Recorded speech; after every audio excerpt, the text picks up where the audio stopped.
Hail Internet, it's Paul, it's Matt, the Dork Lords. We are here today talking about the first two episodes of the new Netflix show, Dead Boy Detectives. The episode's entitled, The Case of Crystal Palace, and The Case of the Dandelion Shrine. We open episode 1 with our Dead Boy Detectives, Edwin and Charles, in London trying to solve a case involving the ghost of a World War I soldier wearing a cursed mask. When they remove the mask, the soldier's spirit is able to pass on to the afterlife. He is thus visited by Death, who is being played by the same actress who plays Death in the incredibly strong Sandman series, which we've also covered on this channel. Yes. We learn that Edwin and Charles are actively avoiding Death in order to use their unique circumstance to solve otherwise unsolvable supernatural predicaments.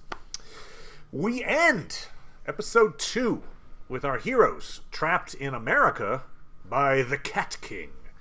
They have solved the case of Nico and the Dandelion Sprites. Due to her near-death experience, she can now see the dead boys, and news of the team's success has spread throughout the spirit world, leading to a line of prospective cases around the block.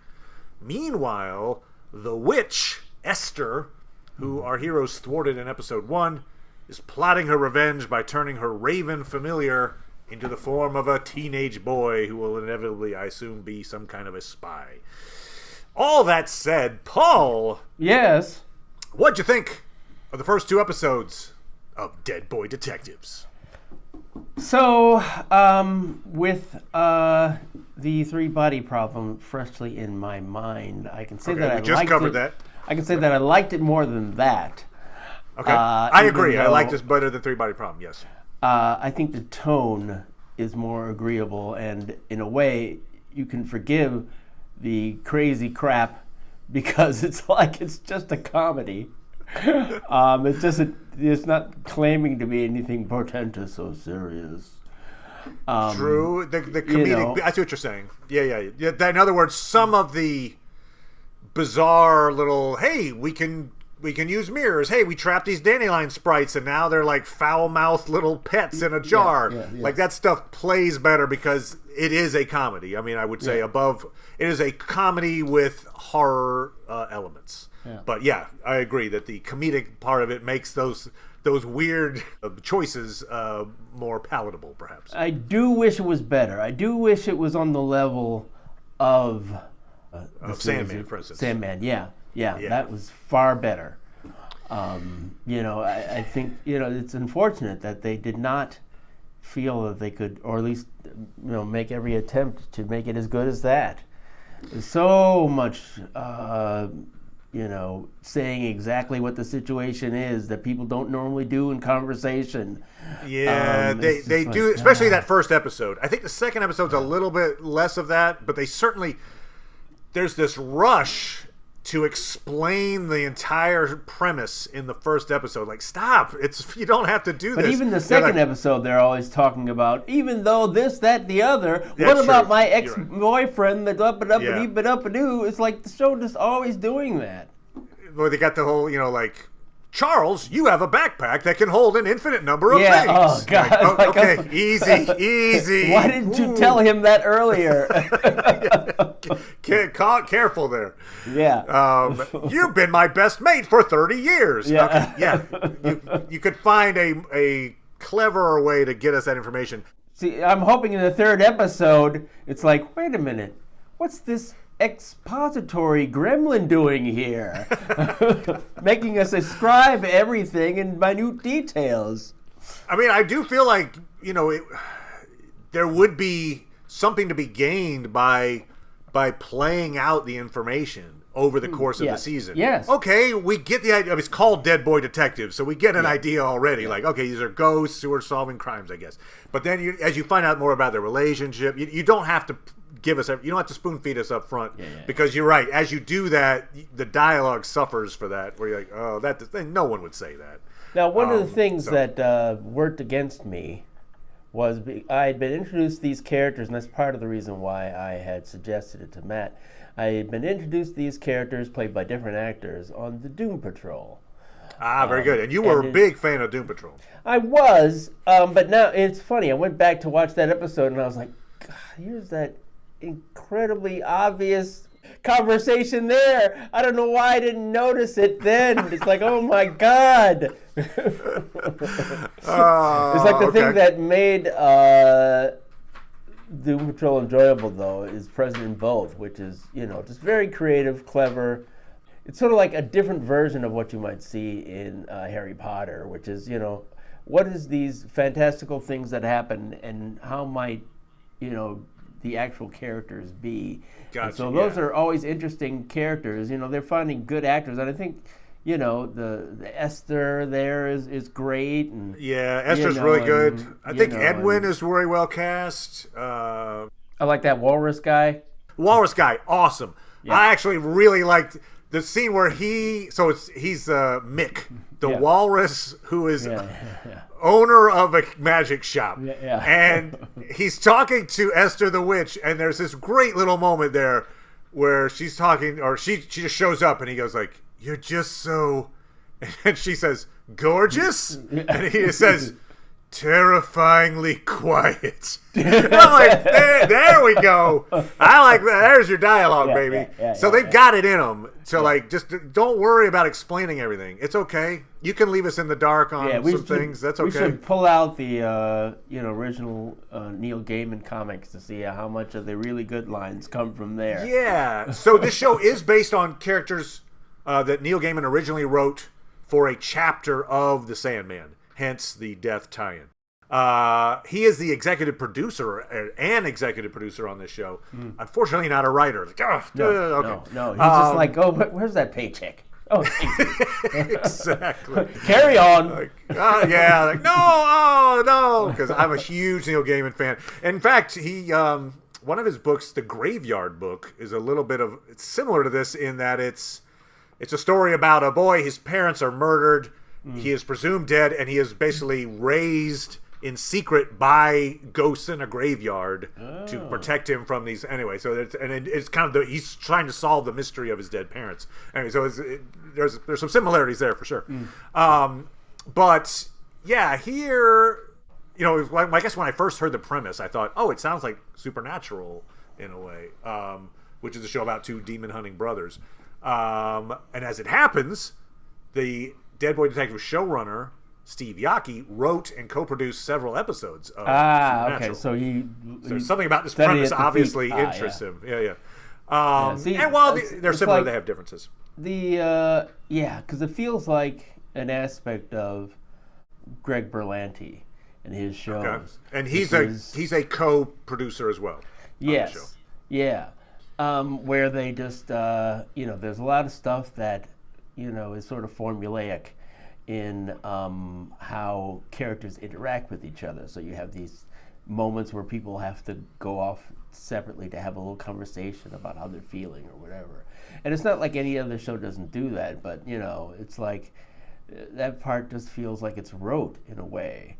It doesn't feel like to put enough energy into making it feel like that part is written well enough to enjoy it, and that it happens more naturally, and how people actually behave, and not just you bothered me, oh, I'm sorry, I'll try to do better, and so it's still keeping it towards the between 6 and 7 in my esteem, but at least there's aspects that are more enjoyable about that. So yeah, I mean, it's not 100% a comedy, but it certainly has strong comedic tendencies. Oh, yeah. And these horror elements. And we've seen other Monster Hunter shows are not new either, right? They're No. X-Files, Fringe, Grimm, Dresden Files, Ghostbusters, Buffy the Vampire Slayer, whatever. Yeah, you've got a lot of... And some of them are more comedic than others. But this one is probably maybe the most comedic inspired of that group. And it has a cool sense of world building as well. I'll say that. For as much as we get some clunky dialogue, we do have some fun world building. Yeah. The use of mirrors, the iron effects. It's like you learning the rules of what it's like to be a ghost in this world, and there's a code, and it's kind of there's an interesting setup there. I'll say this: props to Edwin. He's pretty damn well adjusted. I mean, seemingly. Yeah. He was tortured as a kid. He was wrongfully sent to hell for 70 years, where I assume hell is not nice to live in. Right. Although the devil does say, it's not that bad. Right before he takes it. It's not that bad. You'd think he'd be like some kind of monster in the making of like, my life experience has been terrible, but anyway, he's hanging in there. Sure. So good on you, Edwin. Yeah. No, it seems, I mean, I won't be surprised at all if by the end of the series that they reveal that part of the reason why he was bullied is because he was homosexual. And that's certainly, where this character seems to be going. He was attracted to the Cat King, but also he has seemingly unrequited feelings for Charles. Yeah, I think, I believe in the series Doom Patrol, I think they may express their feelings for each other. I wouldn't be surprised if Charles is bisexual. I think they deliberately set up his hitting on Crystal. Right, he's been hitting on Crystal. Edwin, and that's one of the reasons that Edwin perhaps doesn't like Crystal's presence. Yeah, because he feels like Charles and Crystal might be rivals. Yeah, right. And it's also why Edwin doesn't really want to talk about his attraction to the Cat King in that moment, because I don't think he's ready to acknowledge his sexuality to Charles just yet. Like, hey, that's a big step, obviously, for him. So, I assume that's where this is going as well. That at some point Edwin will reveal his feelings for Charles. We'll see how that. I don't know how that plays out. Yeah, I thought where they were going with Crystal and Nico when she kept seeing colors. I was like, oh, right. I did romance. Right. Yep. I thought the same thing. But it was like, oh, I guess everyone sees these colors. Okay, this is a very. It's like a giant cartoon. Yeah. Right. So it's interesting to see where they're going relationship wise on the show. But it does seem like we've got now instead of a detective duo, we've got these 4 people who are now part of the team. Yeah. Nico and Crystal, who is a medium. And then our 2 ghosts, Edwin and Charles.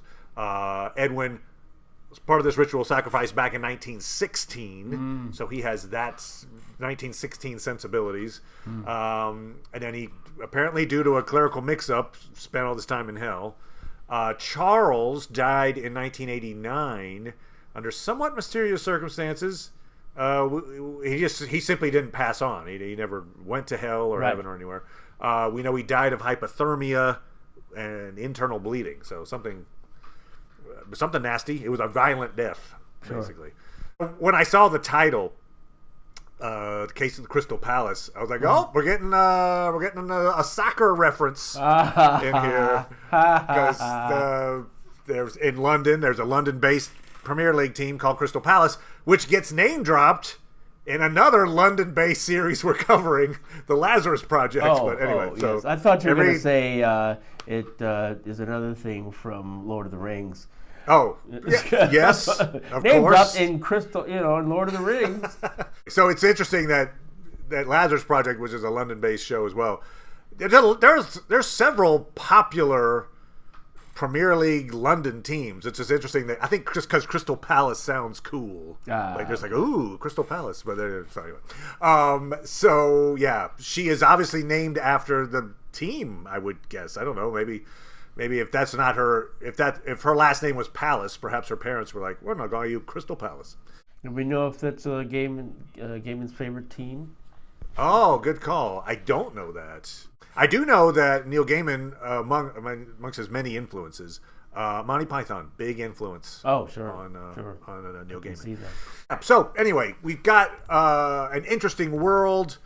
It's interesting that they're stuck in the States right now. So it's a London-based show, but they're like, I don't know. Yeah, they're like, no. Let's reduce that cost. Right, that's what I was thinking. Like, it might be just easier to pretend we're in the state of Washington. I'm interested in the show. I do think episode 2 was better than episode 1. I do think episode 1 was very exposition heavy to its detriment.